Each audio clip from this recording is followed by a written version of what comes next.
Osmania university and central university OBC students అందరూ కూడా youth leadership summit 2025 నిర్వహిస్తూ ఉన్నారు. All India OBC students association తరఫున కిరణ్ దానికి జాతీయ అధ్యక్షుడు ఈ సంఘానికి. కిరణ్ ఏం చేస్తూ ఉన్నారు ఒకసారి నీ మాటల్లో వివరించి చెప్పు కిరణ్. ఈ పోస్టర్ ఆవిష్కరణ జరుగుతూ ఉంది ఇక్కడ.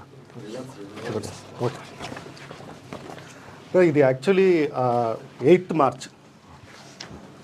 మార్చ్ ఉమెన్స్ డే కూడా ఉంది. సెంట్రల్ యూనివర్సిటీలో మా పోరాటాల వల్ల ఒక పెద్ద ఆడిటోరియంకి సావిత్రిబాయి పూలే ఆడిటోరియం అని పెట్టారు.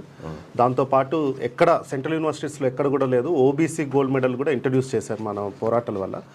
వీటన్నిటిని సెంట్రల్ యూనివర్సిటీ బేస్గా దేశవ్యాప్తంగా చేస్తున్నాం. ఈ particular OBC youth summit leadership summit అన్నది ముఖ్యంగా తెలంగాణ నుంచి అలాగే వేరే రాష్ట్రాల నుంచి అంటే సెంట్రల్ యూనివర్సిటీస్ నుంచి కూడా పాల్గొంటారు యూత్.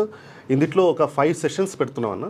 ఒకటి పొలిటికల్ లీడర్షిప్ మీద, అలాగే బ్యూరోక్రటిక్ లీడర్షిప్ అంటే బ్యూరోక్రసీలోకి ఎంటర్ అవుతే ఎలా, ఎకనామిక్ లీడర్షిప్ మీద, కల్చరల్ లీడర్షిప్ మీద, ఇలాంటి డిఫరెంట్ లీడర్షిప్స్ మీద, ఒక సోషల్ లీడర్షిప్ మీద. సో 5 థీమ్స్ మీద తీసుకొని ఇందులో లీడర్షిప్ థీమ్స్ మీద ఒక్కొక్కరు మీలాంటి వాళ్ళు వచ్చి మాట్లాడడం జరుగుతుంది. అలాగే ఇక్కడ ఎస్పీ పార్టీ నుంచి ధర్మేంద్ర యాదవ్ అంటే స్టూడెంట్ లీడర్గా ఉండి ఇప్పుడు ప్రస్తుతం ఎస్పీ పార్టీ లోక్సభ ఎంపీగా ఉన్నారు. వారితో పాటు ఎప్పటి నుంచో పోరాడుతున్న మన విల్సన్ గారు కూడా డిఎంకే ఎంపీ విల్సన్ గారు రాజ్యసభ ఎంపీ, ఆయన కూడా వచ్చి స్టూడెంట్స్ని ఇన్స్పైర్ చేస్తారు.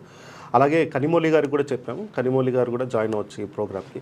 సో ఎందుకంటే ఉమెన్స్ డే కూడా ఉంది కాబట్టి 2 కోయిన్సిడెంట్ అవుతుంది. అలాగే అన్ని యూనివర్సిటీస్ నుంచి తెలంగాణ నుంచి ముఖ్యంగా యువత ఇక్కడ ఆల్రెడీ స్కానర్ కూడా ఇచ్చాము. ఆ స్కాన్ చేసేసి ఇస్తే కనుక ఒకసారి మీరు కూడా సెంట్రల్ యూనివర్సిటీ చూసినట్లుంది. అలాగే ఈ లీడర్షిప్ సమిట్లో పాల్గొనడం వల్ల చాలా విషయాలు తెలుసుకొని అందులో పాల్గొనవచ్చు. అలాగే ఆ రోజు ఈవినింగ్ మొత్తం అయిపోయాక ఒక 6 డిక్లరేషన్స్ చేసుకుంటున్నాం అన్న డిఫరెంట్ ఆస్పెక్ట్స్ మీద. అది మీరు ఇందాక చెప్పినట్టు కులగణన, దేశవ్యాప్తంగా కులగణన, అలాగే ఈ 50% సీలింగ్ బ్రేక్ అవ్వాలి, తమిళనాడు మోడల్ ఏదైతే ఉందో అది రిప్లికేట్ అవ్వాలి అన్ని స్టేట్స్లో అనేసి, అలాగే different fellowships, national fellowships for OBCs మీద, అలాగే బడ్జెట్లో అలొకేషన్స్ మీద, ఇలాంటి ఒక 6 డిక్లరేషన్స్ కూడా. అందులో youth policy OBC specially youth పాలసీని కూడా తీసుకురావడానికి డిక్లరేషన్ చేసుకోవడానికి ఆ రోజు జరుగుతుంది. అందుకనే యువత ముఖ్యంగా తెలంగాణ నుంచి పాల్గొనాలనుకుంటే కనుక స్కానర్ ఆల్రెడీ ఇచ్చాము.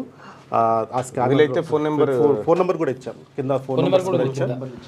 ఫోన్ నెంబర్ ఈ సమ్మిట్లో పాల్గొనాలనుకునే వాళ్ళు 9520011451, అలాగే 7893911946 ఇక 9989548942 ఈ నెంబర్లకు మీరు కాల్ చేసి సమ్మిట్లో పాల్గొనవచ్చు. ఇది బీసీ ప్రజలారా, బీసీ యువత, మరి ముఖ్యంగా బీసీ స్టూడెంట్స్ అందరూ ఈ ఆడిటోరియానికి రండి. నేను కూడా వస్తా ఉన్నాను. Hyderabad central university. Thank you. Mike ఇచ్చిపో, వెయిట్ చేయకండి, నేను వస్తాను.